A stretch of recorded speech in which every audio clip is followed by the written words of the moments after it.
नमस्कार, मैं हूं आपके साथ मयंक। तो देखिए, तालिबान के विदेश मंत्री भारत के दौरे पे हैं और वो आज दारुल उलूम पहुंचे सहारनपुर में, देवबंद में, और वहाँ पे उन्होंने जो है वहाँ के सैकड़ों छात्रों से मुलाकात की।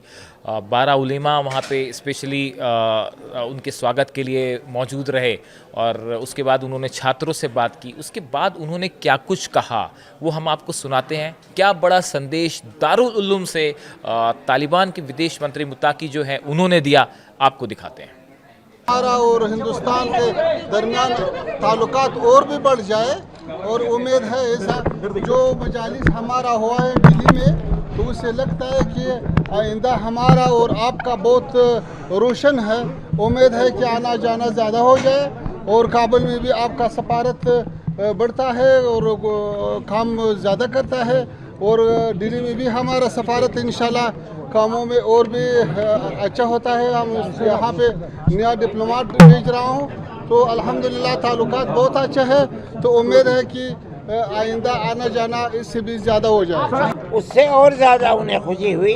मैंने उनसे ये कहा कि हमारे ताल्लुकात आपसे सिर्फ इल्मी नहीं है, बल्कि हिंदुस्तान की आज़ादी में आप लोगों का दखल है। हमारे अकाबिर ने जो आज़ादी की जंग लड़ी है, उसके लिए अफ़गानिस्तान की सरज़मीन को उन्होंने चुना था। वहाँ जा कर के आपके यहाँ उन्होंने जलावतन हुकूमत बनाई, जिसके मौलाना ये राजा महेंद्र प्रताप और इसी तरह मौलाना बरकतुल्ला, इसी तरह मौलाना उबैदुल्ला सिंधी, कोई सदर है, कोई वज़ीर आज़म है, कोई वज़ीर खारिजा है। इसलिए आपका हमारे साथ सिर्फ इल्मी ताल्लुक़ नहीं है, बल्कि हिंदुस्तान की आज़ादी का भी ताल्लुक़ है। आप लोगों ने जो जंग आज़ादी में अमेरिका जैसी ताकत और रूस जैसी ताकत को धूल चटवाई है, हिंदुस्तान के अंदर हमारे अकाबिर ने सबसे बड़ी ताकत जो बरतानिया की ताकत थी उसको धूल चटवाई है। आपने ये सबक हमसे, हमारे बुजुर्गों से सीखा और आप उसमें कामयाब हुए। आपसे पहले हम कामयाब हुए थे। हमारी दुआ है कि आपकी हुकूमत कायम रहे और आप इसी तरह काम करते रहे। आपको लगता है कि इस मुलाकात से दोनों मुल्कों के रिश्ते जो हैं वो और बेहतर होंगे? इसकी दलील है कि हिंदुस्तान के वज़ीर खारिजा ने अपना सफारतखाना खोलने का ऐलान कर दिया आज अखबारात में। मौलाना आमिर खान मुत्तकी साहब जो आप दारुल देवबंद में तशरीफ़ लाए हैं, आखिरकार उनसे क्या वार्ता हुई आपकी?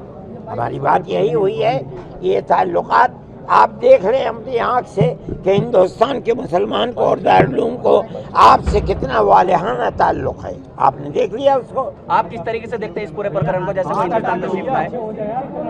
हम ये समझते हैं कि दुनिया के मुल्कों के अंदर कतई नज़र इसके कि उनका मज़हब क्या है, एक दूसरे के साथ प्यार और मोहब्बत होनी चाहिए। ये प्यार मोहब्बत प्रेजेंट टाइम में जो मुसलमानों की हालत है, चाहे वो भारत की बात कर लें या अफगानिस्तान में, क्या इन दो मुल्कों में मुसलमानों की हालत को देखते हुए क्या कुछ बातचीत हुई आप लोगों के बीच? नहीं, हमारी ये सियासी बातचीत नहीं हुई है। हमारी कोई सियासी बातचीत नहीं हुई है। हम तो अपने ताल्लुकात जो मजहबी ताल्लुकात हैं उन्हीं के ऊपर गुफ्तगू करते रहे। मौलाना, आपको लगता है कि इन दोनों मुल्कों में अभी जो जिस तरीके से राब्ता कायम हुआ है, आने वाले दिनों में जो स्टूडेंट्स हैं और बढ़ोतरी हो सकती है? हम समझते हैं कि ये ताल्लुकात मजबूत होंगे और बढ़ेंगे। ये पहले शिकवा हिंदुस्तान को रहा है कि हिंदुस्तान की सरजमीन में दहशतगर्द अफगानिस्तान से आते थे। आज इन ताल्लुकात के बाद ये बात तय हो गई कि अब अफगानिस्तान से किसी दहशतगर्द को हिंदुस्तान के अंदर मदद नहीं मिलेगी। आपको लगता है हिंदुस्तान के जो external affair minister S Jaishankar, उनकी मुलाकात और जिस तरीके से मदद उनको दी गई है, आगे और भी रास्ते खुलेंगे और सारी चीज़ों को लेकर? खुलने चाहिए और खुलेंगे इंशाअल्लाह। पहले के प्लान के मुताबिक मुत्तकी साहब को आपके इदारे के छात्रों के साथ संबोधन भी करना था, लेकिन वो संबोधन भी नहीं हुआ। उसमें मुलाकात हो चुकी है। जो अफगानी थे उनसे हो चुकी है, लेकिन जो उनके साथ मिनिस्ट्री के लोग हैं वो ये कह रहे हैं कि जल्दी यहाँ से वापस जाओ, जल्दी वापस जाओ। हमने कहा ठीक है चले जाओ। हम ऐसा क्यों कहा? मैं नहीं जानती, ये उनसे पूछिए, मुझसे क्या पूछते हैं। लेकिन ये प्लान में था कि वो आम संबोधन करेंगे हाँ, छात्रों को। था।